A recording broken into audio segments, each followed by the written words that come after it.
right now in in-houses where he plays top laners bot only. So his picks are like Darius, Mordekaiser, Set, and it usually pairs up like Peric or Nautilus, and we all hate it. It's very fun. Like, hated as in it is painful to play against, or painful to play It's an annoying experience all around, because if he goes up against like any semi-competent bot laner, they lose.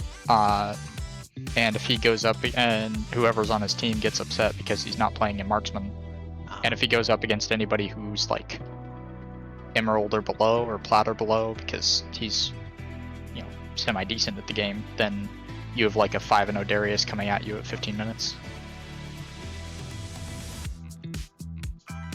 Is it Aegis Esports GG?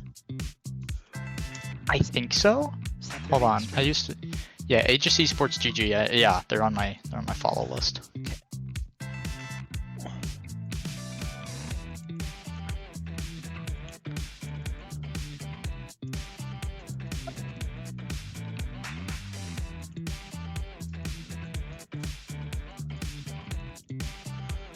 Oh, who the fuck are they playing? It's Water Buffalo's Water Unleashed. Buffalo. Yeah. Oh, we're it's announcement post time. Yeah. Yeah.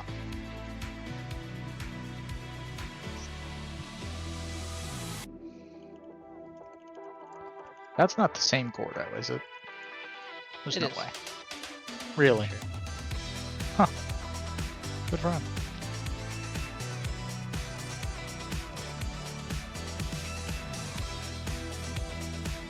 Not to be confused with Gundo, who occasionally cast for the now defunct Get Wrecked experience. And then I need twitch.tv/Middlesticks GG. And then I need to link that here.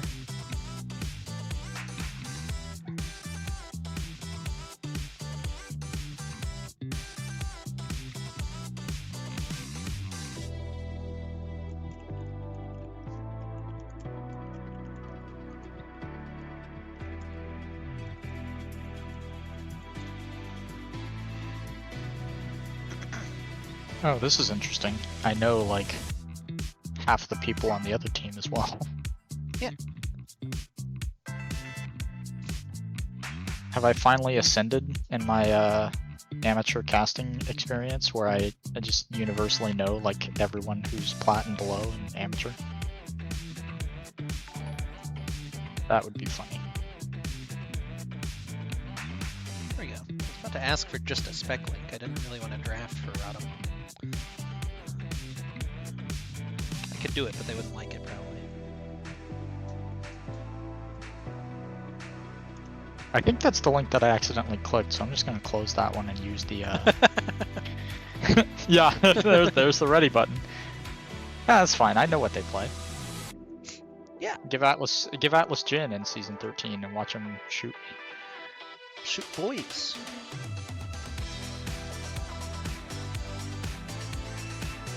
He casts gun.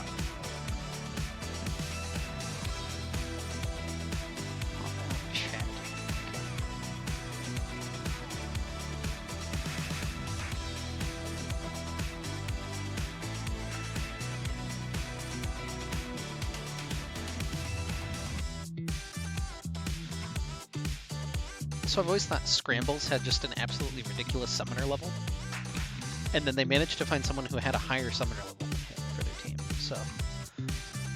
There's a guy who plays fairly regularly in STC and houses who has a summoner level of 1437, I think. Jesus. Which I find terrifying. Yeah. I'm at 471 and I feel like I've spent too much of my life playing this game. Curious, what is the highest summoner level? Oh, I don't... that bugs me. I never decided how to say your name. Lenovier, thank you so much for the sub. I don't have sub sounds on the start screen. That seems kind of weird. Or no, he hadn't sent a message about it. It just gives me a sub notification now. Oh. I don't know anymore. Apparently, the current highest summoner level, period, is on EU West, and the summoner level is 4,000. 4,000. Yeah, I know that there's like a no life. It used to be the no life club, and they were just trying to get the highest summoner level. Yeah, that's this guy. He's no life Finn. Oddly enough, none of his people from his club are on this list, except him. The runner-up is 3987 on a Vietnam account. Props.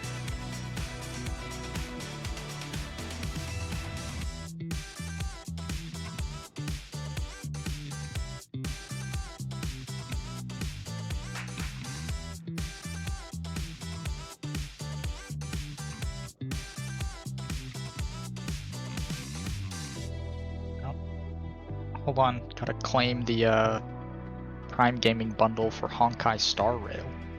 Ooh. You're a Star Rail enjoyer? No, I'm not. Never played that game in my life. Yeah. I do probably still log into Genshin Impact a little too often, but I don't know that I want to admit, but I play both of those games. So nice. I don't know. Everybody hating on Genshin Impact, I don't feel like has given the game a fair shot at playing it. Well, that and the story was terrible at the beginning, like god awful. The last couple of areas have been just super neat. Like, honestly, would recommend if there was a way to just skip ahead to like the end of the second big area, basically. I think that it would be a worthwhile game for people to play, but yeah. Although Star Rail, banger from the start, so do enjoy. Interesting.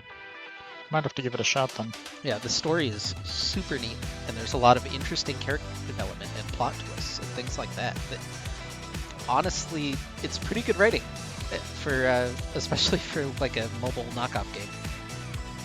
Yeah. Although if there was ever a development company to legitimize like mobile gacha games, it would definitely be Hoyoverse. Alright. Elysium has ready draft. Big. Waiting for Rodham to ready. Also, I feel like in the near future, because I downloaded it yesterday. Oh, we're in the draft. We're in the draft. We'll use downtime to talk about Are we in the later. draft? No, sorry, Rodham is readied up. We're champ. It says they both have, but the draft has not started. Yeah. Odd. Somebody's lying. Yeah. Hold on. Sorry. Fill this with kibbles. My son is hungry. Thank you.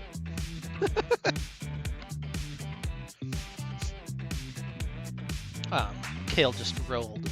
We call it his kib ball. You fill it with kibbles, and then he rolls it around. By his kennel. You fill it with kibbles, and then he rolls it around, and the kibbles fall out, and then he eats them. Oh, now the draft has started. That's a surprise.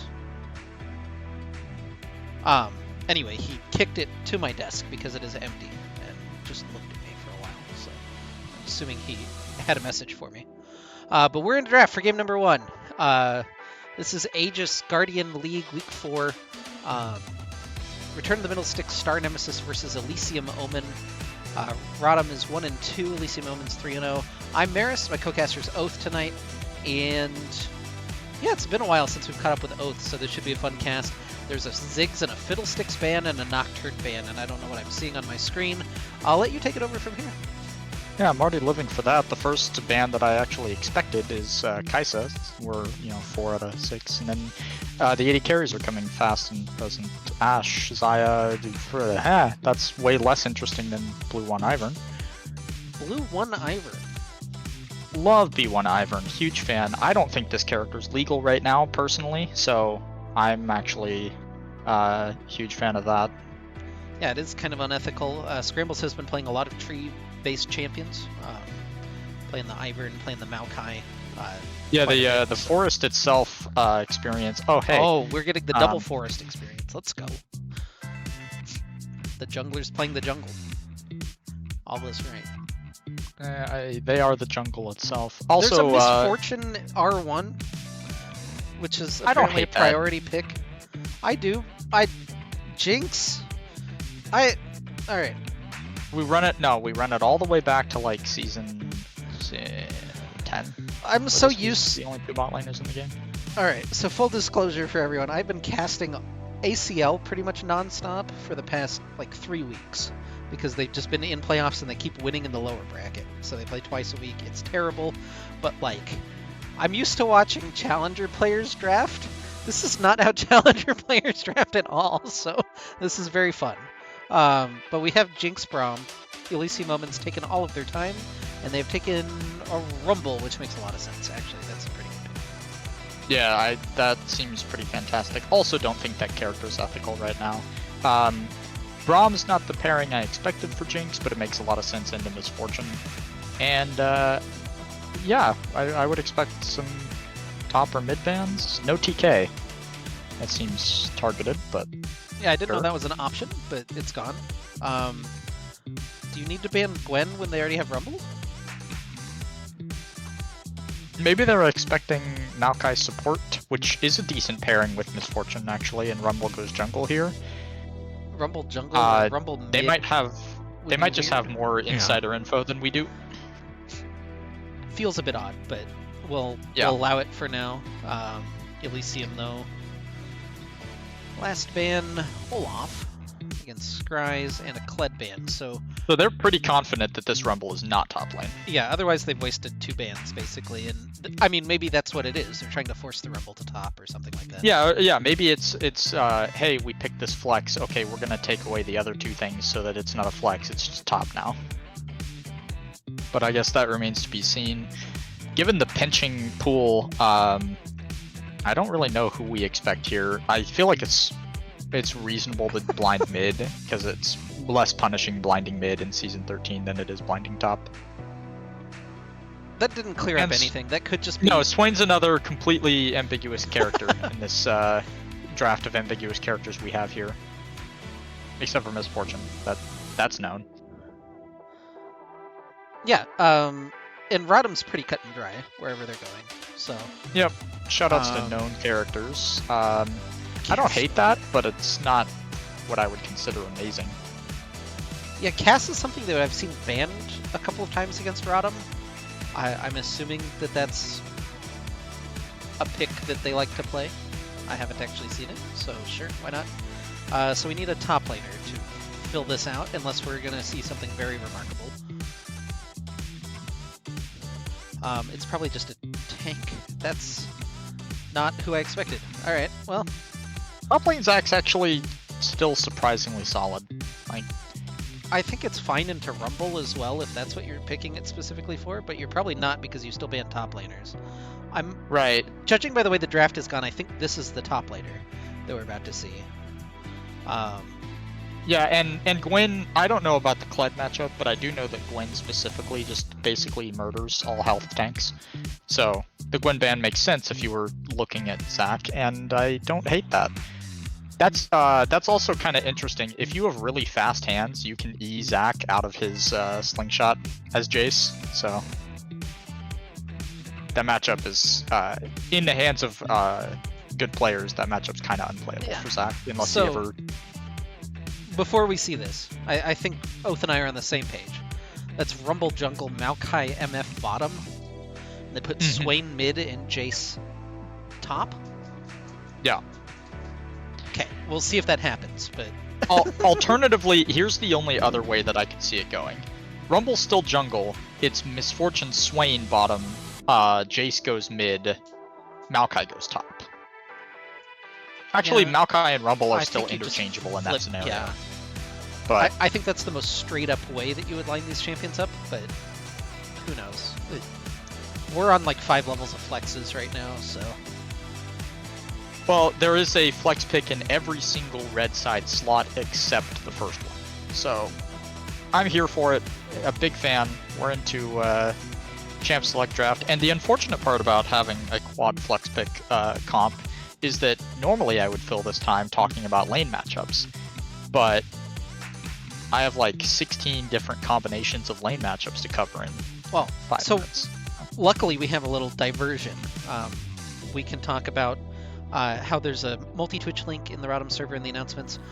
You can watch Aegis Esports GG, twitch.tv/Aegis Esports GG right now. Go watch the premier team take on Water Buffaloes Unleashed. You can throw multi-Twitch up with both of us if you want to keep tabs on everything Rotom going on. But they're playing the lower bracket semifinal, which essentially makes it the 4th place match. If you're really hot on your bracket finishings.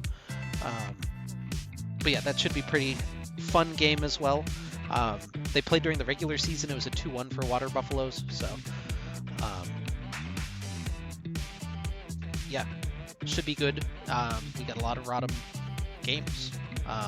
So far, Swain has been selected top, which I think is probably the worst place for him. I'll go out and say that. Out of the options. I think Zach just gets to itemize MR and get a lot of value out of that, and then it's fine. Especially if you go double AP top jungle. Like, yeah, so you should just see Zach build like an early Fawn, and then he's fine. He doesn't care anymore about those two champions. Actually, I mean, given this particular lineup, Fawn makes more sense into Rumble, but I don't hate him going Visage first either, just because of like Zac. Yeah. So both acceptable options. Actually, given the Cassio, I could even see forgiving a Abyssal Mask. Yeah.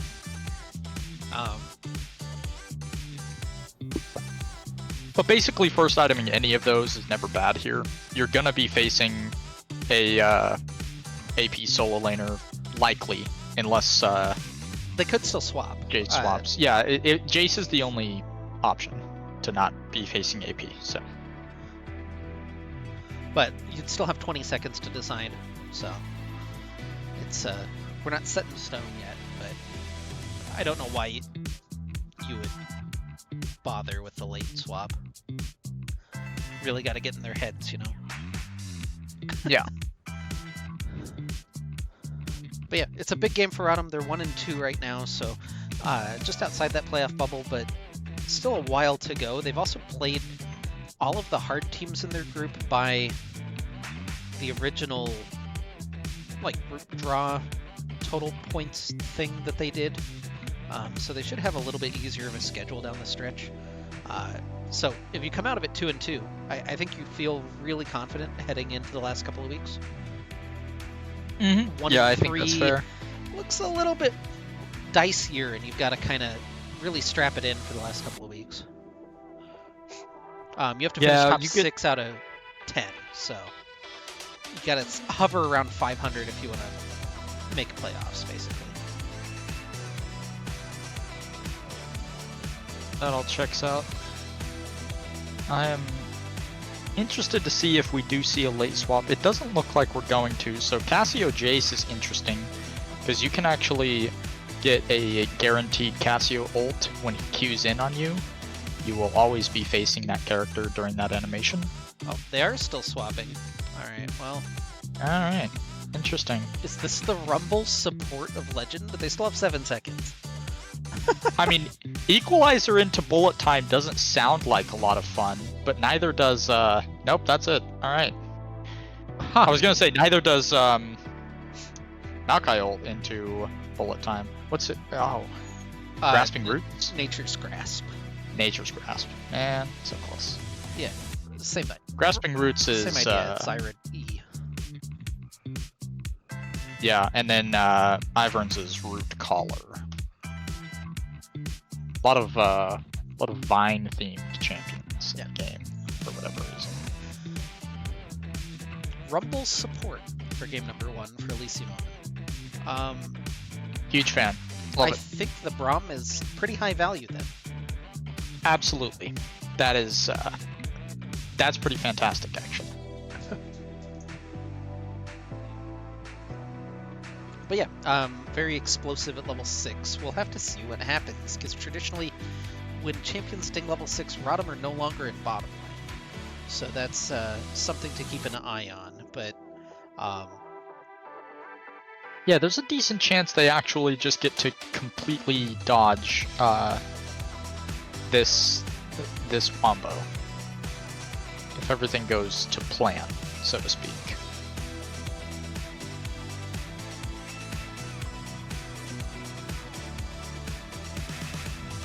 oh, there's a rare Pepe in the chat. That's kind of nice. Massive. All you can ask for. Truly. Yeah, we still have a minute 30. How have you been? What's going on in Oath's life? We can share on the stream. Not a whole lot. Still working quite a bit. Baldur's Gate 3 just released, so for practical purposes, I don't exist anymore. I've heard Escape quite from- good things about that game. I have not purchased it If I ever get tired of it anytime in the next like week or two, Escape from Tarkov also just went through its wipe and update, so not exactly similar titles, but both enjoyable.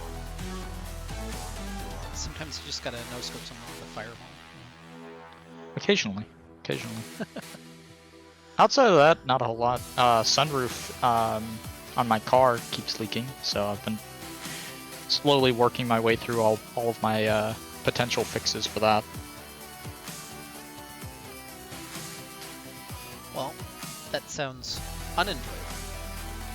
Yeah, not great. Turning your sunroof into a rain. Yeah, less fun than it sounds when you put it like that, but yeah. Otherwise, no, not so bad. Not a whole lot.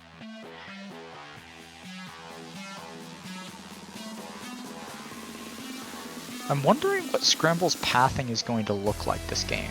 What lane do you even target here? Mid, I suppose. I think. Jace isn't the safest laner in the game. Yeah, the big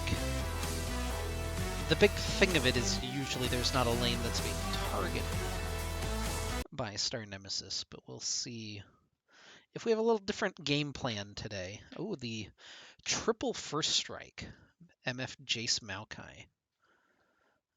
That's interesting. I almost never see first strike on Maokai. That almost feels like it's like runes didn't save. I actually think Scrambles played it last week. I don't know if it was first strike. It was something weird though. So I think it's a thing. You gain gold just from hitting people with saplings randomly, which is kind of fun, I guess. Yeah, that seems fair. Do you normally just skip a potion on Ivern? That seems a little strange. Oh god, I've casted him so many, like a couple of times, and I still Arrow cross. I think it's just arrow cross, but I have no idea. Yeah. Oh, Braum passive. There you go. Don't invade against Braum, but not a whole lot of information gained here at level 1. It's mostly just a 5-point, and Scrambles is going to go back now, which could throw off some of this pathing. Guster Posey should see Thunder and chase him off. Didn't put down his ward just yet. There he goes. So drops that ward at blue, and now he should have vision of Scrams coming in to do his blue buff, which... Scrams did not swap to Sweeper for this either, so he will just know.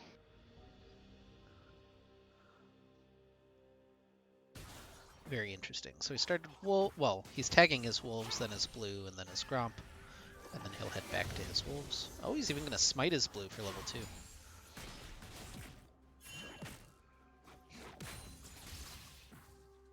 Yeah, this is that lane matchup that we were talking about. It really shouldn't have any way that it goes poorly for top lane. Yeah, Scry's does not care about Swain. I think it's interesting that Scry's went for Aftershock.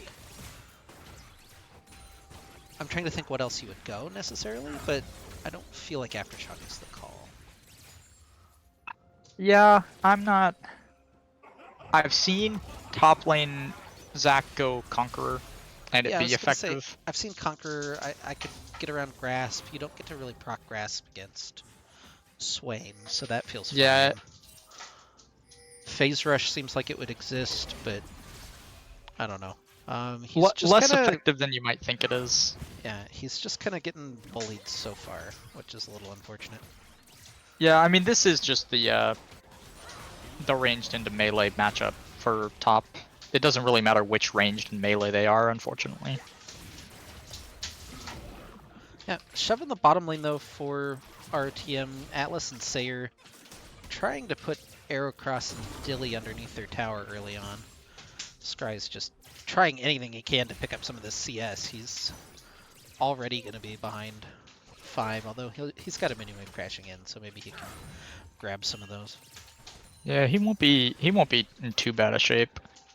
Really, the thing is, this will be the state of the lane until auto attacks stop doing damage to Zac, and that, I mean, depending on what he goes first item, that can be fairly soon. So Kobita's really low on mana here in mid right now. Scrams did essentially a full clear for Ivern. Gets spotted on a ward, even gets spotted with a sapling there for a little bit of extra damage. Guster Posey's hanging around mid right now. I don't know exactly what he's looking for. Maybe Thunder McBusters just to step up, but I mean, like I mentioned, Kobita has no mana for this. Like, he's gonna get a Q. yeah, the flash. Oh, hey, there's actually more than enough damage. Guster Posey doesn't take an extra tower shot, but Kobita does, so it's traded back. Yeah, upvote on that miasma. Thunder realizes that he's dead, so he's just gonna make sure he guarantees the trade kill. Yep. Good guy Guster is gonna shove in the minion wave, but TP's already here. Yeah. Meanwhile, Scry's in the top lane trading a little bit with Ekaw. I don't know about that. Yeah. Nice freeze frame of that at 430, and he's got a flash away from the claw. Yeah, he was gonna have to flash there no matter what, pretty much, because the only other way he gets saved is if Scrambles can rotate in time, and I don't think he can.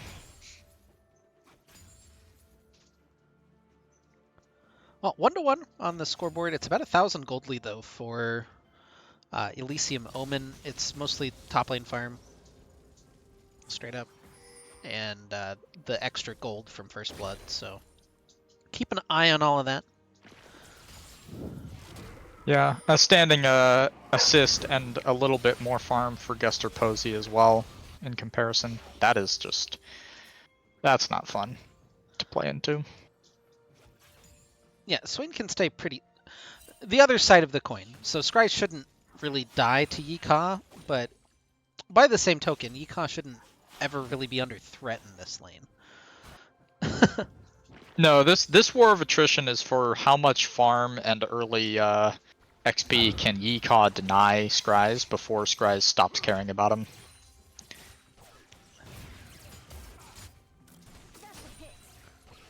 Alright, Atlas picked up a nice little chunk of CS there. I think Dilly, there's more than 7 minions there, but they've got that really shoved here at about 6 minutes, which is a little earlier than we normally see them move. They're trying to sneak Scrams in for a gank, it looks like.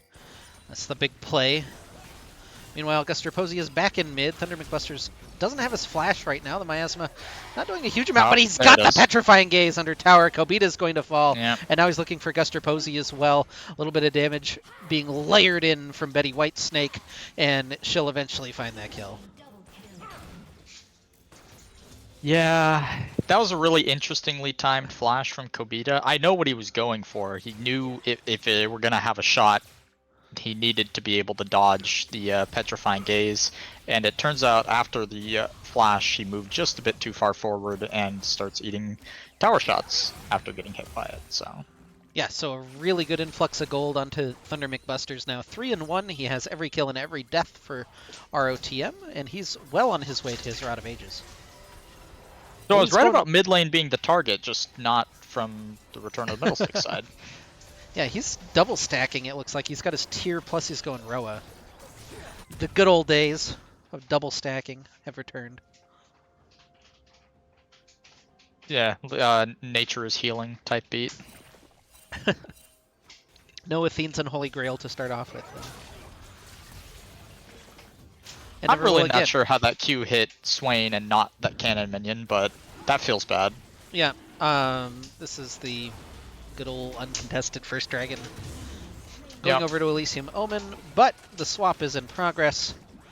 The swappening for our Yeah, TM it's is now 7:39. They're ahead of schedule. Atlas and Sayer. This is about right. They shove this wave into tower, which there wasn't much of a wave to shove, but they're going to look for some damage onto Yika. He's popping the Demonic Ascension. Even hits the root onto King Atlas. Bird Bomb comes off, but they have enough damage to chew through this. Yika just does not quite win that 1v2. Sayer, the big hero of that one, as King Atlas picks up the kill, and now Scrams is here to look for Kobita. The rotation a little bit slow, and now Daisy is here to try to stampede. Doesn't quite get the knock up there, and they'll have to call Daisy back. The world's slowest Rift Herald setup has commenced. Thunder McBusters That was a bit interesting. Only at about a quarter health. Aerocross is here, but it looks like the call is just to give this one up. Yeah, they just don't really have anybody in position for this. I don't know. It was. I think Yeecock could have lived that if he didn't toss his ult early. I mean, I think he lives if he just walks away. You don't have to fight that. That's also reasonable. Trying to pick up the eye, but no one has gotten it just yet. Now Scrams is going to pick it up finally. They'll get another kill onto Aerocross, though. In comes Kobita. He's very separated. That feels very strange. I'm not sure what Gestor died to, but or not Gestor. I'm not sure exactly what Sayer died to there. I think there was a sapling that was thrown in there by Gestor. That would do it. Ivern created the the dot damage death. Scries is looking for a solo kill on Dilly in the bottom lane. I don't think he gets it, but I think really he just annoying. wants to force Dilly to not pick up this wave, and I don't think it's going to happen because there's nothing to threaten him with under tower now. So he should be able to collect that for free. They've elected not to drop the instant Rift Herald, given that Scrams was the one who got it and not Atlas. So, yeah, unfortunate deviation from the typical game plan, and you can see Atlas picked up a kill. And a couple of assists on that fight, but it's completely equalized by the CS that Dilly was able to create. Oh, Scries is an alcove gamer. Oh, he's going to get spotted by Aerocross. That's pretty unfortunate. If he had known that there was just a recalling MF in the middle of the lane, I think he goes on to MF and there's a kill, but... Yeah, I'm not... Probably. I'm not entirely sure because... Dilly actually canceled recall and left, and he had about half HP when that happened. Without ulti, I don't know if Scries does enough damage. Yeah, Sayer was right there. I guess Atlas was lagging just a little bit behind, but he's finished up his Stormrazor, which is really nice. Thunder McBusters and Atlas could have ulted too, so... Yeah. Yeah. Thunder McBusters has his Rod of Ages and is well on his way to his Archangel Staff. 5-1 on Cassiopeia. So yeah, and I really don't know who you send to challenge this. Like, Swain's probably the safest option, being able to farm with Q, but there's nobody who can ever fight Cassiopeia at this point in time, not with stacking and the Conqueror and such. Maokai ult coming in to try to disrupt this one. Atlas gets rooted up. He's just being torn through the ult combo from Elysium Omen. They even bring Kobita down on the teleport. He'll pick up a kill with one auto attack, and it's... whatever good play ROTM had was just immediately exposed by Elysium Omen. Yeah, there's not a whole lot that you can do about that. Nature's Grasp and Bullet Time funny. Yeah, would that be Nature's Time or Bullet Grasp? I think Bullet Grasp is way better, personally. It's not much of a contest there. Yeah, I mean, the whole thing is like Nature Equalizer Time, but... Right. Nature's Equalizer Time?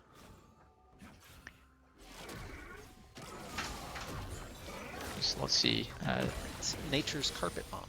Nature's Bullet Equalizer. That sounds like an anime attack.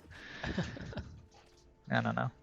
I mean, nothing's ever really going to top Curse of the Sad Bullet Time, because that's just Yeah. It's not only OG, it also just rolls off the tongue so well. Not sure about this. Yeah, Scry's is really looking for it. He gets a lot of healing as long as he hits stuff with his ult. He got quite a bit, but do you win this Oh, in the long that was haul? a really nice sidestep on that shotgun Q. And now here's the risky run. The ults aren't quite back up, but they're still looking for this one. Guster Posey and Aerocross not quite able to find anything. They'd even called Kobita down again. Scryus is in quite a bit of trouble. Yeah, has to flash away from the Demonic Ascension. Once that's up, he could maybe look for a re-engage, but can't quite take the 1v1. You can see how close it is, though. The healing I think from Demonic Ascension is just a little too much for him to deal with right now. I think he still dies there if that E from Swain lands, but once again, I'm seeing Yeehaw drop the active part of the in ult comes the Nature's fast. Grasp. The Equalizer only on to Braum isn't the most dangerous thing. Dragon goes the way of Elysium Omen. Daisy is just beating the shit out of Dilly right now, but finally falls herself. 2 dragons, though, for Elysium Omen. Kind of the typical Rodham Star Nemesis early game. I'm very curious. I think they've gotten 2 dragons all year. I'm curious about their dragon percentage compared to their Rift Herald percentage. That's probably an interesting stat that we have access to, but I'm not going to look up right now. Reasonable, honestly. So, just for curiosity's sake, this is just Dilly, right? This is not a name change from the other Dilly that I know. So this particular group has played together before. So if you recognize them in the context of this, it's the same Dilly, but not the same Dilly that played for Rodham. Right. Yeah. That was the question. Yeah. I'm pretty sure that Dilly name changed as well. I just don't know to what. Yeah. The history of Gold Amateur League of Legends, very important. Illustrious and marked. So, shining points outside of Thunder McBusters, who will continue to have his day in the sun, it looks like, at 5-1, rapidly approaching his Seraphs. Deathless on Dilly with about a 25-ish CS lead is pretty decent. I'm not super confident, well, one, about this fight that Scry's continues taking, but... Yeah, I'm very unsure about the MF build. I don't know if that's where you're going. That's exactly where I was going. I have not seen Lethality MF, specifically with Ghostblade, but Lethality MF in general could perform very well this season. The idea, I think, is that they're just trying to combo Equalizer MF ult, and that maximizes Equalizer MF ult damage right now. But, yeah, I don't know what the game plan is. Yeah, I'm not sure, though, because I think the max ult damage MF build right now involves like Cyrildas and Lord Doms and such. Like it's not the Petrifying boilerplate. Gaze, they've caught Guster Posey. Big knockup, and they'll pick up the kill. Kobita can do nothing but really just put a little bit of damage onto Sayer. Rodham really likes the second Rift Herald, and I don't know that I necessarily see the value of it. Thunder McBusters is taking a little risky route back to mid lane and gonna get a couple of ults to the noggin just for his trouble. If I had to guess, I think the thought process, now that I'm pretty sure every ult has been used, and I'll get to speak for a moment, I think the thought process is that if they're moving bot lane top and they're sacking the first 2 drags anyway, they want the second herald so that they can get dragon pressure and start stalling out the dragon stacking. Because getting put on soul point around 18 minutes kind of sucks. Yeah, unfortunately it happens every single game, so I don't. Right, it's the soul point comfort zone, I think, but. That was going to be one of the things that I asked about this strategy, is if you're flipping bot to top lane at 740 every game, how do you not just get soul popped on you every game? You don't. Yeah. The enemy team has gotten Dragon Soul every game that I've casted of Star Nemesis. They have won one of those games, but yeah. Huh. Yeah, sure. My understanding of the strategy is continuing to evolve, as this is week 3 of me casting and week 4 of them playing overall. have gone on record now as saying I don't know that I necessarily agree with forcing it every single game. I think it's fine sometimes, but yeah, like we're just back in on my second Herald. Here we go. in my truly knowledgeable and worthwhile gold, sorry, I'm silver, silver analysis, I don't know if I would wholeheartedly endorse this strategy at all.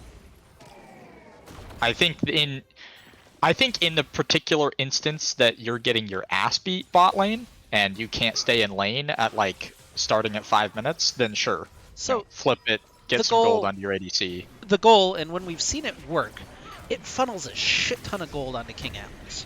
Like, they pick up a kill top, they crash the Rift Herald top, they swap bottom and usually have tempo bottom to get more plates, and then they rotate mid, get more plates, and all of a sudden Atlas has picked up like 14 or 15 plates, has a kill, and hasn't significantly dropped in CS, and that's when it shines. But we've seen that whole thing play out 0 times. We've seen it play out about 3/4 of the way once, and that was by far the best game that I've seen them play. They had a win in a game that I didn't get to see, so I'm not sure how that one played out. But now, big fight going to break out as Atlas, in a little bit of trouble, has to cleanse out of the root, but he's just trapped in a little corridor. And where is the damage coming from for RTM? Thunder McBusters is standing his ground. Yika really low. Scryz is just trying to do anything that he can on the flank, but the bullet time rips through. It's a double kill for Dilly on MF, and Elysium Omen take a big fight wipe. 4 for 0. Thunder McBuster's the last one left alive for RTM, and he almost catches a shock blast. Yeah, and he doesn't have ult. He can't stay here. This is gonna be mid tower. Yeah, they'll back off after this. Not just because of the respawns, but you don't want to take inhib this early. Yeah, it was a really unfortunate fight positioning. Atlas once again got caught up by the Nature's Grasp, and then I don't know if he cleansed that or something before that. I just know that cleanse is down now. Really, there was no way out for him, as I'm pretty sure he wasn't able to flash anything meaningful. Yeah, the last thing I want to mention, I'm going to stop harping on it for this particular cast. We're just going to go in, mine's cleared, but this team has been really good at team fighting in like mid to late game, and it'd be really cool to see them do that from even at any point rather than from behind. That seems reasonable. Well, you said that, and I decided I'd take a look at the gold chart. Before that last fight, Atlas was only down about 500 gold, which, I mean, should be more given this CS discrepancy and the fact that there were 3 assists on Dilly. Even now, he's only down about 1,300. So, yeah, the plates and the mid tower gold going to him is helpful for sure. I can see why they like it. I think Dragon Souls right now are almost stronger than maybe they've ever been. Yeah. It also sucks because Atlas right now is just in a huge power drop, right? He's Storm Razor, parts of a second item on Jinx. You need to finish that Infinity Edge before you start really doing any damage, and then you really need that third item before you start being Jinx. Yeah, and you know, reservations about the MF build aside, lethality is cheap and it always will be. So Youmu's, even without the gold lead, I think Youmu's collector would be finished by now, no matter what. Yeah. Very interesting. It's full AP on the Maokai, so there is not a shred of tankiness on this team. Sayer is very taking dead. A little trip. Uniquely dead. Yeah, they're using a lot to kill him, which is probably good. Thunder McBusters teleports out right in the face of Kobita they're actually down in the still bottom at a lane. man They're still disadvantage looking here for just this because Sayer died. Yeah, they're even in people, but they're gonna find the one kill. It's a nice shutdown going on to Rumble. I don't know why we're watching Guster Posey. It's kind of an interesting choice by the directed camera. Is Scry's going to look for the engage? He's on top of a ward, so... There's a counter TP in. Kobita is here now. Yeah. And he's going to interrupt the... Yep, that's very dead, Zach. Yeah, really good call out on that. It'll take a second, but he is. Yika just steps into the fracas and dies. Man, I've forgotten how much fun I enjoy, or how much fun I have casting gold. This is... Yeah, I know.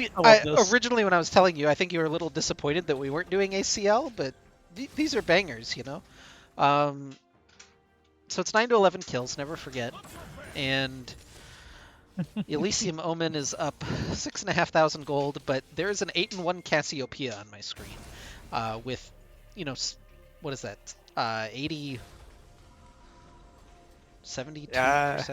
My God. I do math for a Yikes, living. I don't. 8 divided by 9. 88.8% of the kills. Yeah, that seems pretty decent. Thunder McBusters, yeah, definitely the one to watch in any of these fights. Hasn't purchased up boots yet, but that can be forgiven. No feet, so I mean, you can't, but yeah.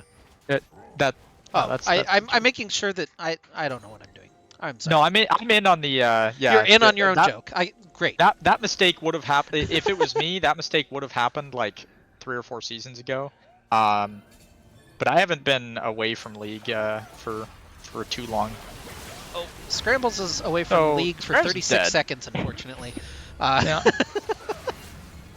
That's a good zoning ultimate. Scry's is in and out of there. Is he out of there? He might not be out of there, actually. Dodges the shock. They are chasing him. Yeah, inadvertently dodges the shock blast. He's got a blast cone. I think he's fine. Yeah, I think he's out of there. Not that, not that unfortunately- Kobito wants to give it up. Yeah, unfortunately, this Cloud Soul is also out of here. Unless there's something really remarkable. There could be a Jinx ult. They're going to go for Baron.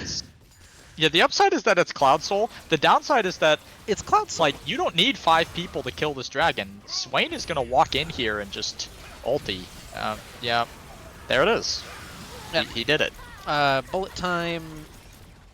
That wasn't that much damage. I was expecting that to like I really said. pop, but it wasn't that bad. Just a nice little massage for Thunder McBusters. Now we're looking for a little re-engage. Thunder McBusters is trying to cut out. There's just no damage here. Scry's is doing a pretty good job zoning everyone. It's going to allow the rest of the team to get out. In the meantime, though, Cloud Soul has been acquired for Elysium Omen. They're still looking for this top lane tower. Yeah. Oh, Scry's is in. Scry's is in He's there. looking for the big engage. He can't quite find it. There's just no out of there. follow-up damage. He's into Bloblets, and he's going to pass away simply. Big knockback onto Thunder McBusters. Everything really falling apart quickly for RTM. I think if they'd just been slightly patient, you can look for that re-engage. Atlas, one Atlas, more at a time. triple kill. Huge. Okay. He hit I'm pretty sure he hit like a massive ult before that happened and got like 2 off camera because we were watching Thunder McBusters die. I saw the kills come out and I didn't make note of it, but yeah, that was that might be the big turning point that they needed. A little slow onto Guster Posey. Why are they? I mean, it's Ivern. You can do this. There's just a Maokai here with Smite, so I don't think teleport you back want from Yika. King Atlas is still taking damage from the Baron, which is the hard part. Sayer is probably Sayer's caught. He's very Sayer's very segmented. He's got the there's just no damage right now for our team here. Now the teleport and the counter teleport coming back in. They're just going to surround Thunder McBusters as he's trying to get out of there. Can they escort him out? Scrambles shields himself. The selfish bastard. In comes Scry's looking for anything. They're going to find the rampage kill onto Thunder McBusters. And now with Jinx dead, it's just Scry's left. It's a double kill for Yi Ka and an ace for Elysium Omen. Dilly didn't have to do anything other than hop his way in here. Well, everyone now on the side of Return to Middlesticks is now dead, so I get to talk about whatever just happened. So the one at a time strat has never really been effective in League of Legends in the history of the game. As put on display here in Season 13 from Return of the Middlesticks Star Nemesis. And now, on top of basically everything else they just got, this Baron's virtually guaranteed for Elysium. Alright, here comes the super mega death rocket. Nope, a little too late. Not quite. Oh, got the Almost. kill on Rumble. Where did that hit Rumble? He was off. He was slightly off camera. He was underneath the scoreboard with all the items. He was standing under the items that that Elysium bought. Well, he got 300 gold for himself, so it didn't suck. But yeah, now you have to worry about. So there's a Baron team. Baron doesn't last 3 minutes, which is nice. But after that, Elder Dragon and Baron are going to be up within buff I don't know how you describe it. You can get both buffs. Or you can use one buff to get the other one and just continue to roll the Right. game if you're Elysium Omen. So our team has to find a way to break that chain and also not give up too much right now because this is a little bit of a dangerous window.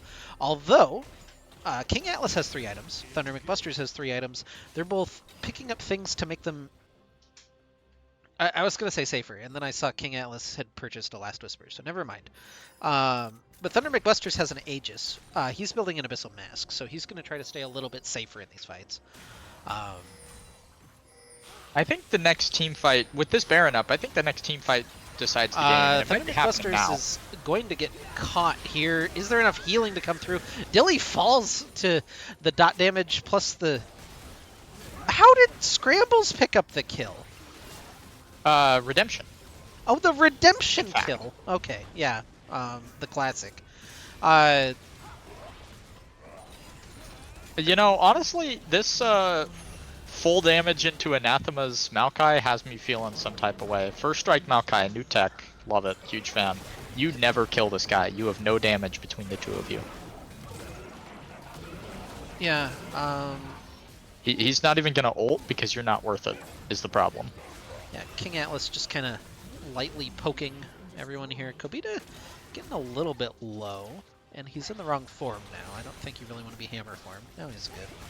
Yeah, I was gonna say, the problem with Kobita being low is that he can make Atlas just as low as he is with one ability combo. Yeah. Well, we have a tower. Yeah, it's gonna be triple inhib off of the pick on Thunder McBusters. And I'm pretty sure that's just the end of the game. I don't think this particular squad comes back from triple inhib because your clear is like Jinx Rockets. Yeah, there's an Elder Dragon coming up in 50 seconds, and Thunder McBusters is going to get picked again. He assumed that they recalled, but they did not need to recall, and Kobita goes stealth mode. Now he's looking for Sayer. Gets a little chunk. Oh, a lot of chunk. Very chunk-like. Yeah, is this the Atlas Nexus defense? I was gonna say, Atlas has to be very careful here because Flash W from Gust or Posey also kills him. Oh my god! Shock Blast plus bullet time was kind of unethical there, but King Atlas is still alive. They pick up 1 kill. It's only on Rumble, though, the support. And now Yika's on Fountain, just drain taking everyone on Fountain. Why not? It's a double kill for Dilly. Triple kill for Dilly, as it turns out. And game 1 goes to Elysium Omen. Yeah. Yeah.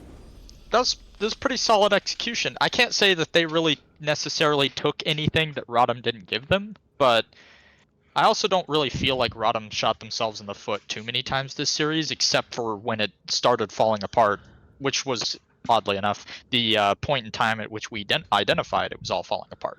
Yeah, I think that they have an advantage in mid lane. It feels like Thunder McBusters is like had a good matchup, had a really good game, whatever it is. But if you exploit that advantage just a little bit more, I think it sends the whole house crashing in. But regardless, it's 1-0 now for Elysium Omen. We'll head to game number 2 here in just a minute.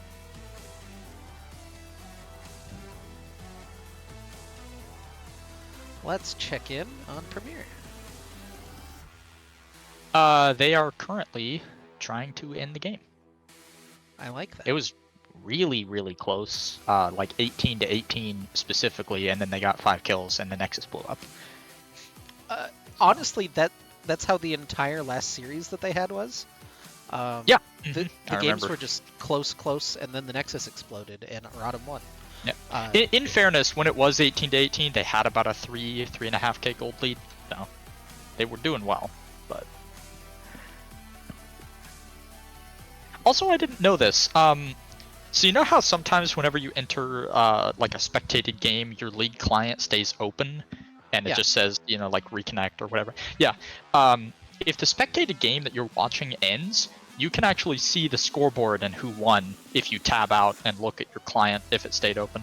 Yep. That seems kind of... Nope. I don't like it. God, I love gold players. I'm So- watching everything that's happening in this game, and I'm like, oh, so this is what I looked like in SDC, surrounded by diamonds. So you watch Uh-oh. the. I have my Porofessor pop up. It's really fun for the challenger games because like it just calls this challenger player bad at a random champion, and I'm just like, yeah, Oh, that's yeah. funny. But it's all within the one role. But then you get shit like scrambles, great with Malzahar, great with Maokai, bad with Sejuani, like or Sayer, It's great so- with it's Malzahar, so bad fun. with Tarek. Like My favorite Porofessor experience was literally the second day that I downloaded it. I was playing with a buddy of mine who's like, I mean, he's had a couple accounts banned, so we don't know the exact number, but across everything, he's probably got 3 or 4 million mastery on Yasuo. And it just pops up. There's only one Porofessor tooltip for him in our game when we got into it. Bad with Yasuo. This player has a 29% win rate with this character in the last 30 days or whatever. yeah, I love if you go into the individual profile, it says some I'll be like, this person is slow to start, or Right. You know, Waking this- up. this person Cold is like bad during their third game of the day specifically. And it's like, okay. Yeah. Do not play with this guy if he's only had if he's already had 2 games today. Yeah. He will not improve. He just continues getting worse. Yeah, some of them are like, this guy has 2 drinks of alcohol in him, and his win rate goes down significantly after that. This man just finished 1 blunt. Do not play ranked with him under any circumstances. Yeah, I don't know how Porofessor gets all that information. Yeah, they have they're wired into the mainframe. Yuri's keeping them updated or something. Although one of those tooltips is basically just me. I'm good for about 2 solid ranked games before I don't care enough to keep playing League of Legends the right way, and I'll just ego draft AP Shyvana top and lose. Here, I'll out myself on channel. Let's see what it says about me.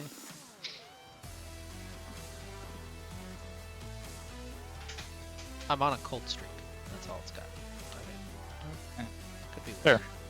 I just recently uninstalled it. Otherwise, I would join myself or join you in outing myself.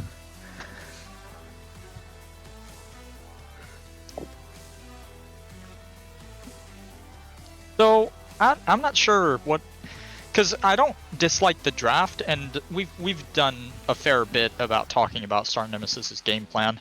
I'm not sure exactly what I would change, except maybe some of the things, some of the tools that you take away. Maybe it's worth banning Maokai over something else that you got banned in the first round.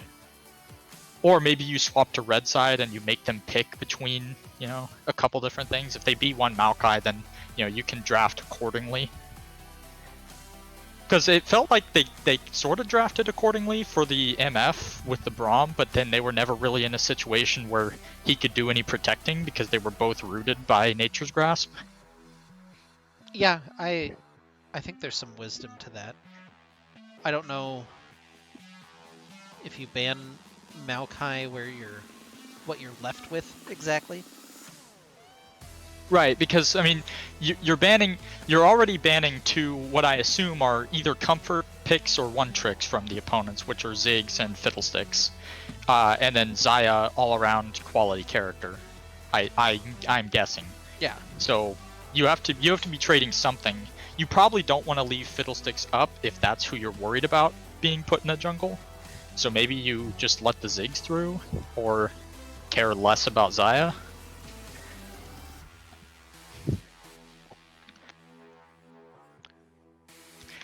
Fiddlesticks is like an entirely different playstyle, though. You can't really slot him into the same comp Elysium just played. So maybe you just swap the bans and you I leave it honestly don't open. know that it's that much different from the Maokai. You hang over the wall and you ult, and we saw that Guster Posey did that. He was very good at that, and you can still build pretty much that same build and be effective. I suppose I feel like it feels different to me because I'm used to seeing Maokai as like the tank. He ults from a fair distance away, and that's not how Guster Posey played it at all. He kind of played Maokai like it was Fiddlesticks. So Yeah. We're in the it seems draft fair. for game number 2. Was the Ashe banned in the last game? Yep. Okay. It just wasn't. I think it was the 3rd ban, not the 2nd. Okay. From Elysium. Yeah, there's a missing Kaisa ban that should be Elysium's 3rd if they're sticking to the script. But maybe they want to take it. They're they're B side, so Yeah. B1 Kaisa very good. Yep. Blue very strong on the last couple of patches. Yeah, Ivern gone. Just because usually the zeitgeist of it is that there's so many power picks right now that there just aren't enough bans to cover everything. So even if you take blue side, you still get 2 or 3 power picks, and you only give up 2. Yeah, it is Zaya, and so this should, if we're reading this right, this should just be Kaisa. Yeah. It could have been Maokai as well, but this opens Maokai up now for Rodham. Yeah, because what are you going to do? I mean, you play into Kaisa, you take Maokai MF here. Why are you taking Seraphine? That's not contested. We're just taking Seraphine. Why is a Moo? Or a Mumu. God. Okay. So there is a world in which we end up with Kaisa plus Maokai plus whatever else. Yeah, we just get the full Exodia draft. Okay, this. that's the correct. Okay, no, they take the Maokai. That's good. That's good. I don't think you need to take the Seraphine there by any stretch of the imagination, but. No, probably not. I don't think that gets contested. You could definitely R3 it if you're worried about it getting banned.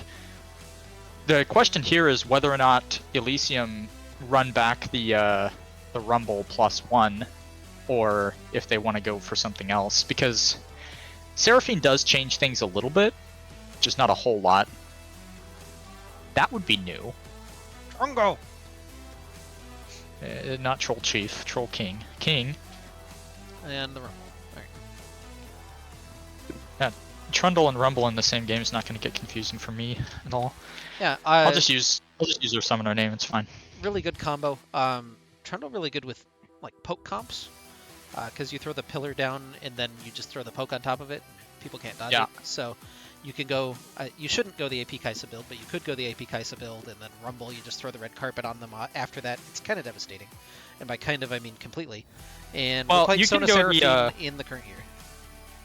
Yeah, funny healer bot lane comp. We're playing, somebody get the Targon buff in so that we get better shields. You could, instead of going the full AP Kaisa version, you could play the on-hit one that goes like Nashor's, Guinzu's, and double evolves WE instead of QE early. That's pretty good right now. I just know that it's much better in Arena where you get items faster. Yeah. So. Swanye and Gwen to be the ban. Oh, Kled, which will leave up to Gwen. We're more worried about Kled. I think you're way more worried about Gwen than with these champions. And no Yoner. All right, what do you play if you're Rodham? Well, you've got heals and shields covered, so maybe we want a way to kill them. I think Tristana mid would be kind of cracked here. Although you could just play Seraphine mid, I guess, but I think Tristana mid gets turbo stomped by Trundle Rumble. Your best player last game was Thunder McBusters, and I think it would be a disservice to him to put him on Seraphine. There's a Kennen? Don't hate that. That's pretty solid. The Kennen into whatever top laner we're looking at, either Trundle or Rumble here, is good. Rumble's probably not going support this time, given the Blitz hover, but never say never. Blitz locked in. Should be Blitzcrank Kaisa bottom, and there's the Trist mid, so that's going to be a takeaway. What do you want if you need DPS, like straight up? Yeah. And now you can't pick Tristana, which is the kind of de facto. You can't pick Yone either. DPS. You need AD and DPS out of your mid lane. Akshan feels appropriate. Or this is Atlas's pick, and we've been baited the whole time by the Seraphine for Thunder. I suppose. But I agree with you though, putting Seraphine mid for Thunders. Set? I hate it. Who kills Trundle? Who kills Rumble in this comp? Who kills any of these characters? Who kills Kaisa or Tristana? Because like you get kited out so hard by Trundle, Pillar plus Kaisa Trist.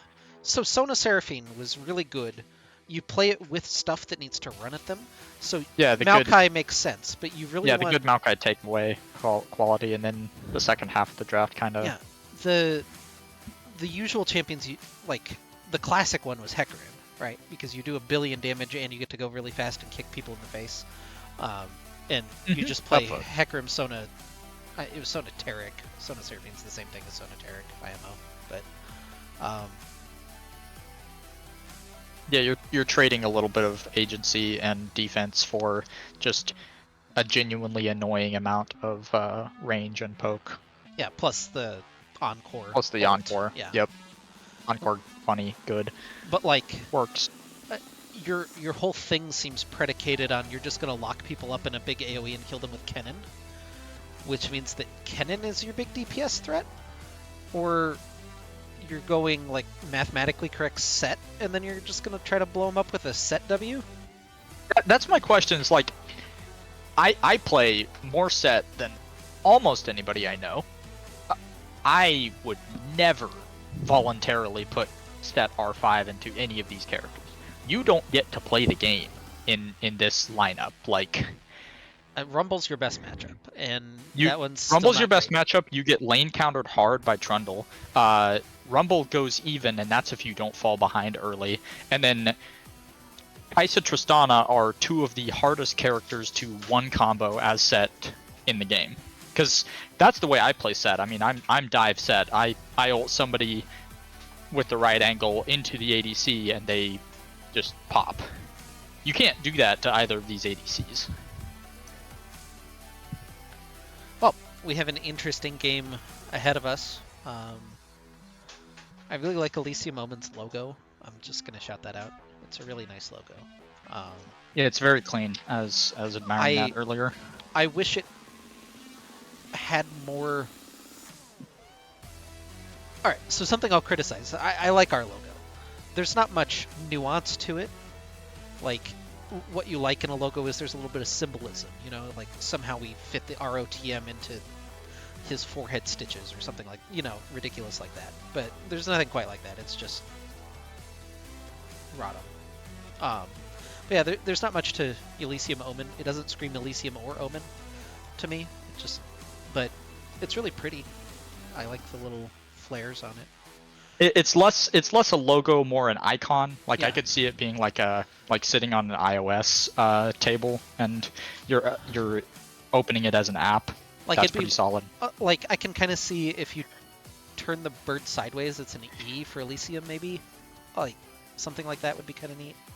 If you had like ELY even spelled out in the purple thing, like, there's some missed opportunity, but it's a really nice logo. We always shout them out. We do a logo critique like every time. Well, yeah, I mean, you got to find ways to fill. You got to find ways to fill 3 minutes every time you're on stream, so. And you can't spend all your time quoting Art of War, as much as I would love to. Yeah, I loved those University of San Diego Protoss sent us that Sun Tzu is their head coach. If you wait long, if you wait by the river long enough, the bodies of your enemies will float by. That means that if you're first in river, that you're going to win the fight. So, you know. I love that. That's great. I think I saw that. I don't remember what is that on Twitter. I just sent it to you. No, it was a PM to Lane, but I. Oh, excellent. Oh yeah. I remember seeing this. Yeah. Why don't we take this one Sun Tzu quote and try to apply it to League of Legends? Ah, yes. If we set up in the river first, we're gonna win the fight. Be where. My go-to Art of War quote for playing League of Legends has always been "Be where the enemy isn't," because I mean that's the easiest way. That's the most concise, succinct way to explain to somebody like cross-mapping and getting something on the other side when your opponent's investing resources. See, I really like let your plans be as dark and impenetrable as the night, and when you move, fall like a thunderbolt. And what that means is that you shouldn't ward and you should pick Kennen. That's pretty good. But one of the things I always have found fascinating about like our war as you know, longevity is the reason it was written down the way it was is the book is so old that all of this stuff about war seems like common sense, but nobody had ever written it down before. Like, yeah, and it Art was of War written for like specifically basically Chinese warlords. it's like Yeah, who decided to do everything based on like glory instead of tactics. but I mean, if you read it, some of it's like, And so the if you Art send of War your troops like in, you should actually consider reads feeding like them. Like, oh yeah, I guess we should consider feeding them. That's a good right. idea. And stuff like if you're outnumbered, that's probably bad. Look, there are quotes that actually read word for word like that. It's great.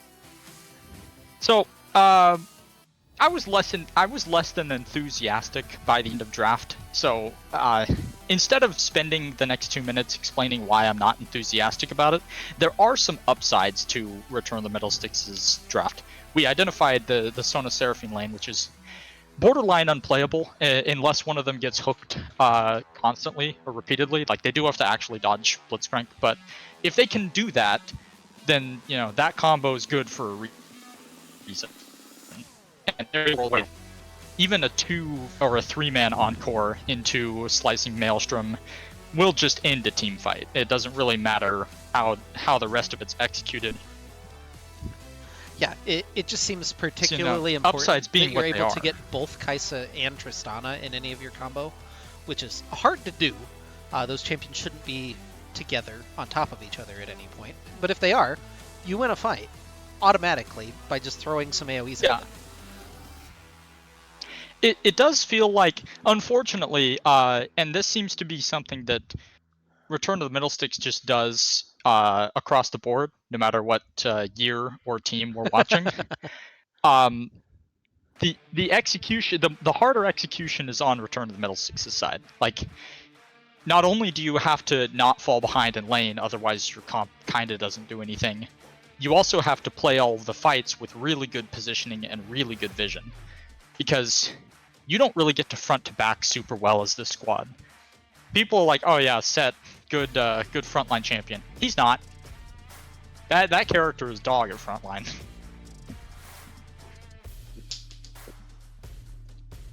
Yeah, I think it's interesting. There are just a couple of things that seem to carry over, no matter which gold team it is for Rodham, and no matter which diamond team it is, or above even.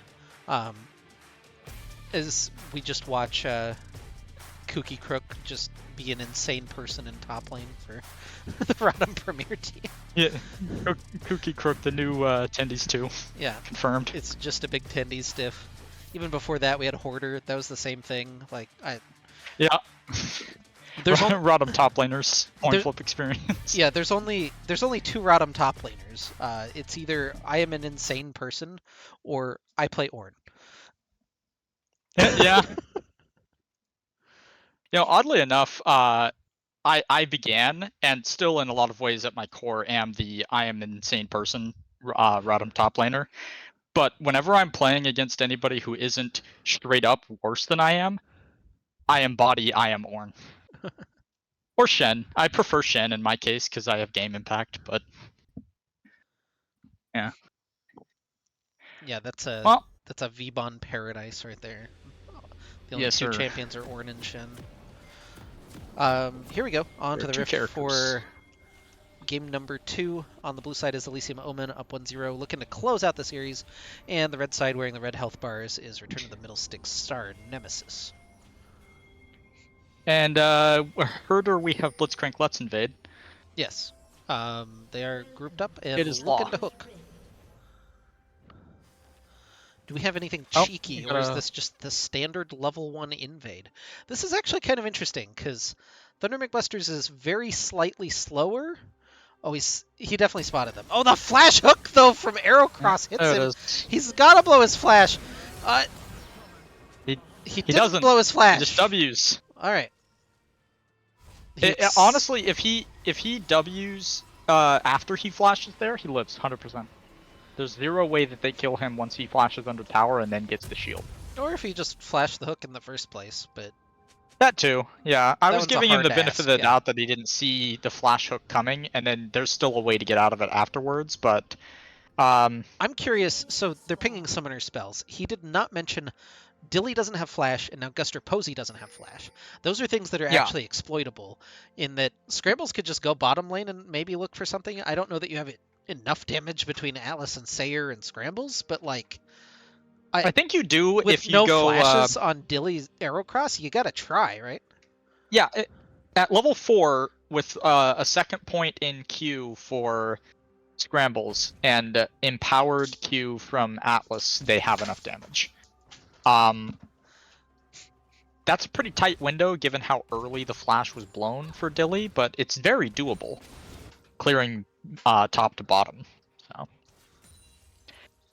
I do once again. I was curious whether or not it would actually be Kennen mid so that they could match the range differential. I don't know if I can think of a worse lane matchup mid lane for a set specifically. Kale has Like joined the maybe stream, so- Akshan specifically. But Yeah, yeah, I mean it's Akshan or it's Tristana. Like those are the two worst characters that you could be playing yeah. against. At least he kept his That's tough. flash. That's a good hex flash, though. It's the level 2 hit, the heal from Sayer is going to keep him alive with the flash, but there is Flash heal, and that right there is going to end the opportunity of a bot lane exchange anytime before Sayer recalls, I think. yeah. Oh, he's got potions up. It's not that bad. Scryz is trying to scrap this out with Yika. Yika went back to base and bought boots off of his first blood, which isn't the biggest prize, but also doesn't suck to have those, really. It's really nice for Rumble because you get to guarantee a lot of well, that's awkward. Yeah, flashes Scrambles under tower, the Bramble Smash just to knock him back. I don't think you can, actually get anything off of that, but... There's only one flash remaining on Elysium's side, and it's mid. The boots early does mean that Yika gets to guarantee a lot of Flame Spitter damage. Oh, Kobita even took some bone plating as well, so he's never going to die to Thunder McBusters in lane. Yeah. No, this, yeah. There's not even like a cheeky combo that just catches him wrong, and little steal here from Guster Posey. Arrowcross and Dilly, of course, have the shove, so they can walk up and help him out. And Scram's jungle is going to be looking a little sad. We didn't really mention the vertical jungling that was happening, but it did happen. Hook going to land onto Atlas, and now he doesn't have a flash either. Yeah, so that thing I mentioned early on about how this bot lane goes, that you need to be able to dodge Blitz Hook and then you're fine. They're not dodging Blitz Hook, so they're not fine. Yeah, it's been a rough go of it so far. Oh, Guster Posey. They know where Scrambles is, right? Have they not seen him? No, they have to. He's standing on like 7 wards. He could just go in and force Scrams out of his own jungle right now. They're not Yeah, and being I that think that's aggressive. what he's- Okay, yeah, now they're that's what he's calling in about help to to do. do that. Okay. He could do it by himself. He doesn't need help. True, he actually might... Oh, no. Yeah, he's just... Oh, that hook here. just grabbed the little wolf. That was a little unlucky. Sayer and Atlas are both here, but that's actually doesn't pay off for them. Thunder McBusters flashes over the wall just for one little face breaker. Guster Posey really low. The jump away from Kobita keeps him safe, but if that E from Seraphine landed... places? Tower shot isn't quite enough. I don't think they have enough speed to really catch him. Kobita's going to be fine. There's no rotate down from Scryz either because he's a little preoccupied. That could have gone worse. Like, people could have died for Return to the Middlesticks, and that would have been bad. People could have died very easily for Elysium Omen as well. I think they're a little lucky to get out of that without Guster Posey or Kobita dying. Yeah, I don't think they were, like, Scrams can't be in his jungle.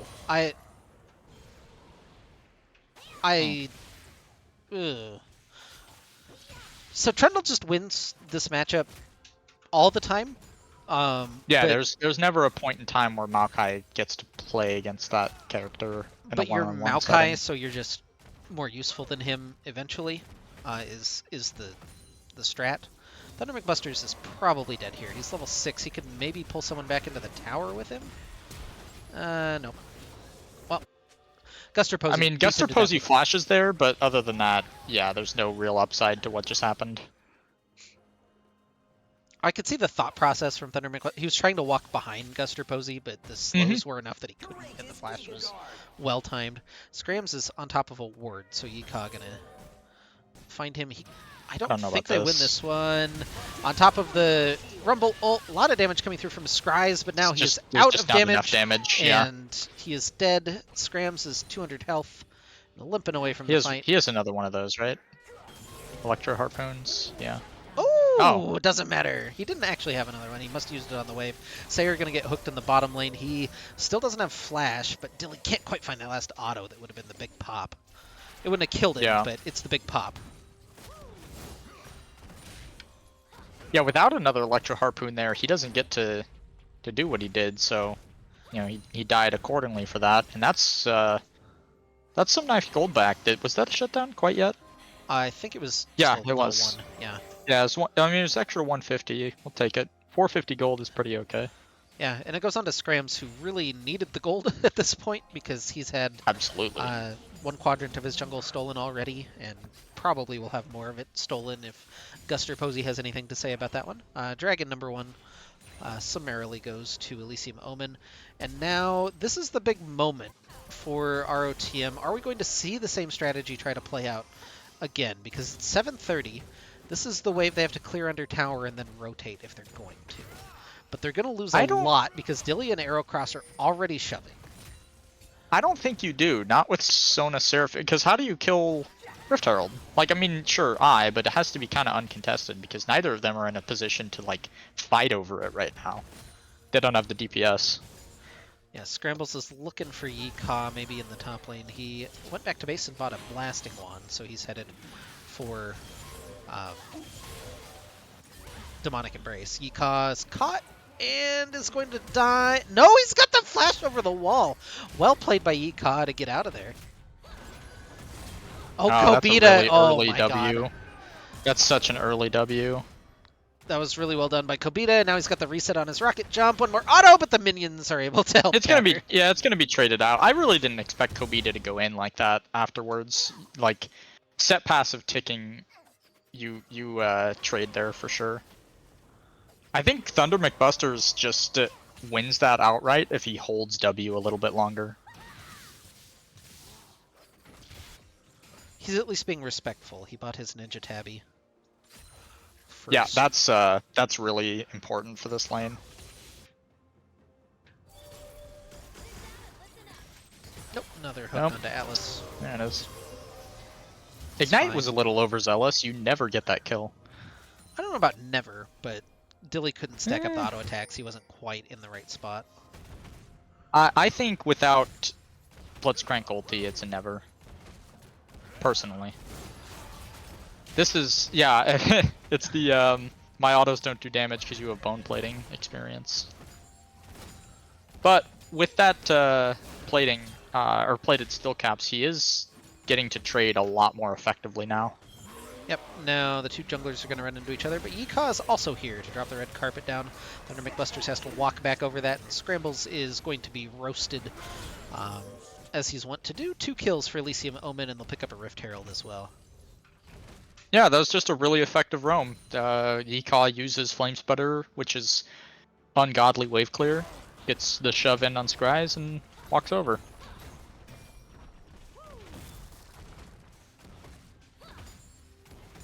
The only real mystery is why it wasn't called. Yeah, it's a 4,000 gold lead, which, if that sounds like a lot, it is at 10 minutes. Yeah. There is not a winning lane currently for ROTM. I'm going to hit X and see if there's a gold lead. There is not. You really don't expect Sona Seraphine to go this far down and farm to a traditional lane.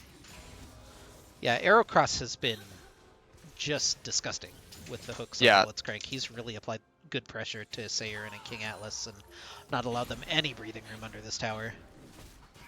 Yeah, they've had to take constant resets. I think Sayer just hit 6 right now. So.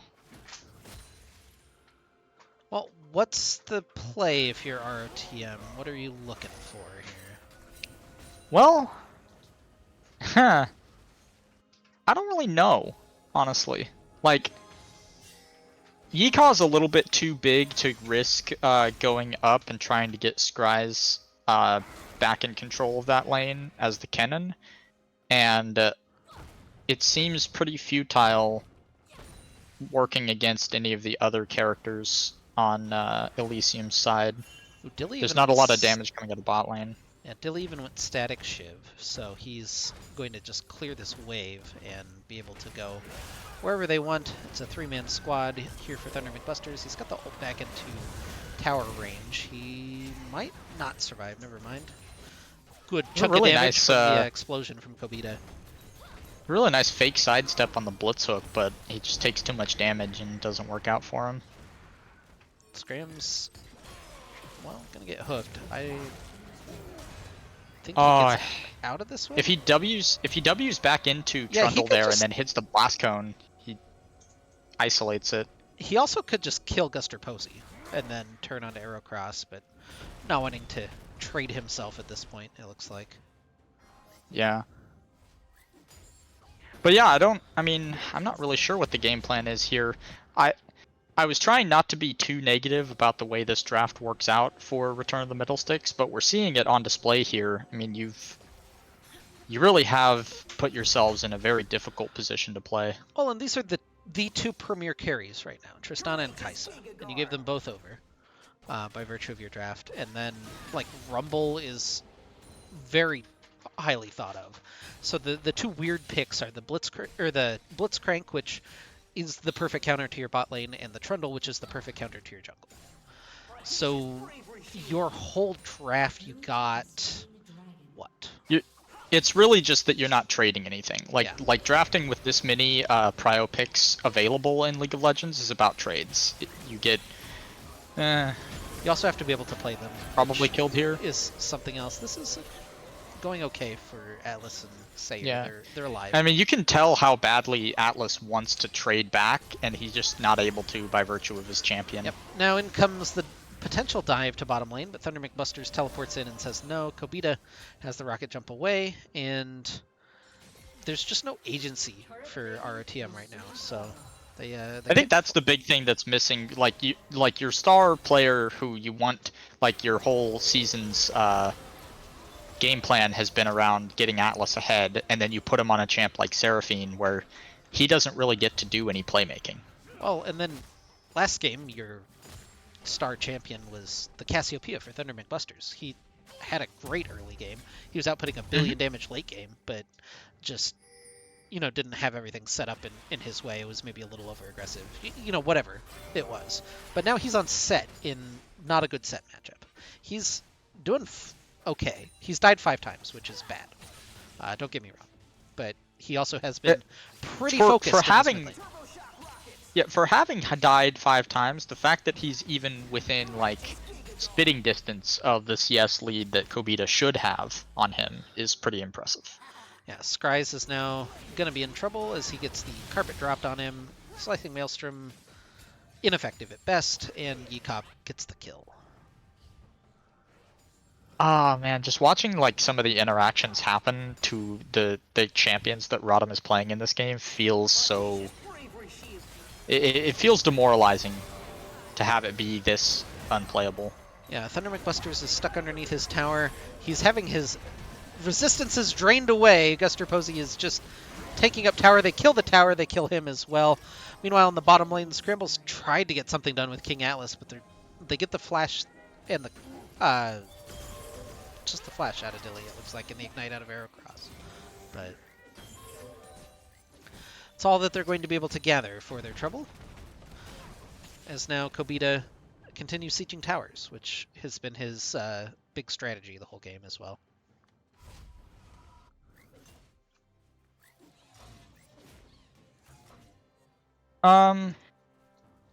This is usually the portion of the program where I talk about bright sides for Return of the Middlesticks, and I'm looking for one, man. Mythics are getting finished up here. If you were going to chance your way into a fight win, it would be probably in the next, like, 5 minutes. I think the door closes on you if something doesn't change by minute 20. Yeah. Oh my goodness. Yika has just roasted that man alive. That's some He's sort gonna, of crime or another. Scrambles yeah, it's like a is gonna flamethrower to a tree here. have to try to get away. Scry's on the flank. Does he have? He doesn't have Slicing Maelstrom just yet. Now he does. Just took a second. They have 1 stun, 2 stuns, but the flashes are still there from Guster Posey and Yika, so they'll successfully disengage. And It's RTM good to be able to pick those up. That's nice. You need to find a way to capitalize on it, but it is still an upside here. Yeah, they're so scared of this Blitzcrank. Kobita. Oh, he doesn't quite finish the tower off. Now he got the tower at least, so he can. Now die there's no happy if he Slicing needs Maelstrom, but he should die here. Please kill him. Scrambles He's had to step die. in and make sure he's fine. He's got enough shields from King Atlas. Yeah. Just barely. Huge. Okay, big. Now he needs to get out of here because this doesn't look great. Yeah, in comes the Rumble ult to roast through everyone. They can't quite finish off Yika. Atlas flashes forward for the double Q, but he doesn't quite have enough range on that one to pick up the kills, and RTM are now on base defense duty. In fairness to Atlas there, I'm pretty sure he's dead, even if he goes for that, because you're getting run down by Trundle of all people. Yeah, I don't care that he went for it. It's just sad he didn't Maybe have you the get to range. flash away from Trundle, but like at this point in the game, you are really looking for like anything. And getting the kill on Rumble there is a big shutdown to go onto Seraphine. So I think it's worth giving it a try. With that said, Rift Herald's going to be picked up here. This dragon's a basically a certainty for Elysium. And they get to do the thing that Tristana's really good at, which is siege towers. Yep. They're not immediately there on the dragon spawn, which, I mean, you don't have to be at this point. They're pretty far ahead. Nah. But they've kept Kobita really isolated in these side lanes, and he has not let them down so far. He's pushed down 4 towers by himself this game, I'm pretty sure. And he's well on his way to 5 now as he crashes that bottom lane tower into Scry's. I will give Elysium credit for this. If it's me this far ahead, I would not be playing this measured. Like they're still giving a fair amount of respect. They're not just diving inhib towers with their incredibly superior wallets or throwing out blitz hooks on cooldown in They mid. also just don't have a great way to dive. Like, a lot of their initiation is either dropping Rumble ult on people or blitz hook, which... Yeah, and you kind of need a W out of Dilly in order for him to get back there, because there's no long range CC either. Yeah, but this works just as well. You put your 2 marksmen on a tower and kill it, you get a dragon, and you just continue extending the gold lead. 12,000 is now the total, and it's starting to get into pretty unreachable territory for Star Nemesis. Oh my god, that was 1 auto from Kobita. Yeah, and, I mean it was the Kraken proc, auto, but even then it was through the shield that Sayer put up. So, huh? He doesn't really care about his didn't flash have vision. cooldown, and he didn't. Yeah, well, have vision. that too. I was confused because I thought he had vision and he didn't. No, he doesn't quite. They have a little pocket back behind. Anyway, they've caught Yika here, have RTM. It is 1 shutdown, but how much will they lose in the process? As Kobita now has the flank. Oh my god, just the chomp almost kills King Atlas outright. It's a good slicing maelstrom to try to disengage. Sayer unfortunately picks up that kill. Arrow cross. He's going to pick up another one. Huge. All right, Guster Okay, Posey this and is- Dilly versus Sayer and Scrambles. It's 3 for 3, but now they're going to lose a mid lane inhibitor probably. They pick up all the big shutdowns except for Dilly's, so that's pretty nice. You do lose inhib tower here for sure, and yeah, inhib because it's gonna bye.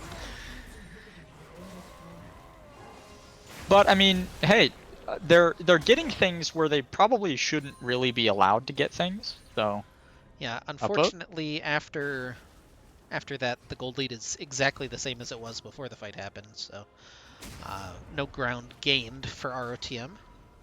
And with Tristana Kaisa, specifically Kaisa, but with Tristana Kaisa, this Baron should just drop off the map here in another minute. Like, they should just walk out to it right now, and they're already putting up vision.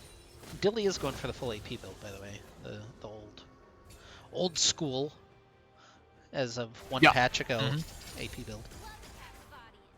Huge fan of that. It's still really fun. I don't think it's the best build anymore. Atlas is Very dead. Don't mind seeing Seraphine dying. Notorious Seraphine hater #1. Yeah. Chat, but Which is hilarious given Rodham's propensity for picking Seraphine. I think always. they do it to spite me mostly. I'm pretty sure that's what they're sitting in the draft. They're like, what could Maris hate? What if we just R1 Seraphine here? You know, what would be with still being, you know, the positions that they play, what are the top 5 piss Maris off select in every role in comp? We've never had a Tryndamere main, and for that I'm thankful. Maybe a little pick, definitely a little pick here onto Yika. They're going to use a lot to get that one. Oh my gosh. The kills just aren't going on to the people that you want them to go on to. Right? Now Scrambles is 3-1. His scoreline actually looks pretty good. He's a little behind in Yeah, CS, he's got a Dark Seal. He's going the AP build. He's just not doing it with First Strike, so, you know, props to him for that. It's just a little sad that your Seraphine set and Kennen are still a bit starved. And the other one of the shutdowns got last hit by Sayer on Sona. A little hook onto Thunder McBusters. He's fine, though. Encore through 2 into the Slicing Maelstrom. This is the teamfight that we wanted to see, and it's going to find a kill onto Kobita. I don't know that they ever kill Guster Posey at this point. He's quite a tanky lad, but they're still not with all those continue to chase. gone. Scryze gets separated a little bit with the pillar. They get one stun. Can they find anything else? Oh, they root onto Dilly. It's a shutdown for King Atlas. Yika rezzed and teleported back in, and now it started with a pick on Yika. It might end with another pick on Yika, but we'll see how he does. He's trying to roast through Scryze. The hook lands onto the rat, and just the trade. The kill goes for Atlas, but it is traded back, and now Atlas walks in. Guster Posey and Aerocross still scrapping this one out. Guster able to get away. Aerocross gets flash W'd from Scrambles, and that's enough damage to pick him up, and Guster Posey teleports back to base and keeps the one Baron buff alive for Elysium Omen. You know, given the way that all played out and how many people I saw live because of Sona Seraphine, I have noticed that in their massive lead, nobody really bothered to buy any anti for the side of Elysium. In fact, they have exactly none. So, you know, you're losing the game by this much, you should never be able to claw it back from an over 10k gold deficit at 20 minutes. But if you were going to be able to do it, your enemy's not buying anti-healing into Sona Seraphine set seems like a good start. Yep, it is definitely a start. This will be a second consecutive Cloud Soul for Elysium Omen. Notably a lot worse on this team than it was on the last team. Yeah, not as no Swain for starters. Yeah, not as impactful on some of those ults. You still have the Rumble though, which is pretty fun. Yeah, the Rumble Cloud Souls, it does go crazy, but it's not quite the same as having Swain and Maokai. No, and this is also depressing again because we saw, again, our team can team fight like hell, but they're never in a position where they can do it from an even situation, or even just very slightly behind. It has to be these gigantic deficits where we've lost 9 quarters.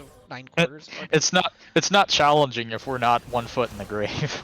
Yeah, Thunder McBusters looking for a pick onto Yika. Nope. They I know probably about have this. the damage, yeah. This They is do. enough. Oh, that flash. Good flash. Aiming. Yeah, it's a great meanwhile, flash. Dilly just kills Atlas, which I don't think is good for the prospects of ROTM, considering there's now no Encore available. No Nature's Grasp, no set ult either, no Showstopper. It's just a naked slicing Maelstrom to try to defend the base against 4. Aerocross And no hook is flash down. on Scryze. Are they looking for this one? Thunder McBusters in. He gets the pullback on only Guster Posey and immediately evaporates. Oh, he doesn't get W and off. there's the slicing Maelstrom. He got sent away by the Buster shot. That's some good shit from Kobita. Double kill for Dilly, and they'll finish that one off as a double kill for Kobita and the Nexus. Well, the end of this game was a way more entertaining than the foregone conclusion that I thought it was, but that conclusion is still very real. A nice, clean-looking 2-0 from the side of Elysium Omen, and I don't know if you can entirely blame draft for either game necessarily. Obviously, bigger issues with draft in game 2 than there was in game 1, but overall, a fun series and a difficult position in the next couple of weeks for Star Nemesis. They're going to have to figure out what the second half of their season looks like. Yeah, so that'll do it for us tonight. We'll send you over to Aegis Esports to watch the Premier team. They're up 1-0. Looks like up in game 2, but only just against Water Buffaloes United. That's a best of 5 that they need to advance to. It'd be the Only lower just. bracket final on Monday if they can make it. So, have I missed something? They're 8K up. Oh, well, I saw the Yeah, kill. I can only read the the kill kill count's total on the very preview. misleading. Yeah, the kill count's very misleading. They're 8K up, Oh, triple inhib. oh, Max is 14-1. Yeah, he's Hello? gaming. Vigar experience. Max is gaming. Go watch Max game.